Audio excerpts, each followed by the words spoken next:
உதயநிதி ஸ்டாலின் இன்றைய தினம் ஒரு கூட்டத்தில் பேசியிருக்கிறார்.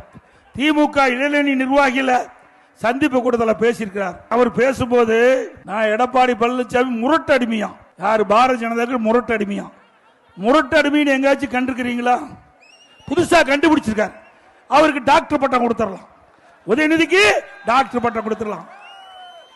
உதயநிதி ஸ்டாலின் அவர்களே, நீங்க சிந்திச்சு பாருங்க. எனக்கு இந்த முரட்டு அடிமை கொடுத்தா உங்க தாத்தாவுக்கு என்னன்னு கொடுக்கிறது? யாரோட இருக்காரு? வாஜ்பாயோட இருக்காரு. தாத்தா வாஜ்பாயோட இருக்காரு. இவருக்கு என்ன பட்டம் கொடுக்க போறாரு? ஆக உதயநிதி ஸ்டாலின் அவர்களே தெரிஞ்சு பேச வேண்டும். கட்டுக்குட்டி நீங்க. ஆக வாய்க்கு வந்ததெல்லாம் பேசக்கூடாது. நீங்க கூட்டணி பாரதிய ஜனதா கூட்டணி வச்சா அது நல்ல கட்சி, அதிமுக கூட்டணி வச்சா மோசமான கட்சி.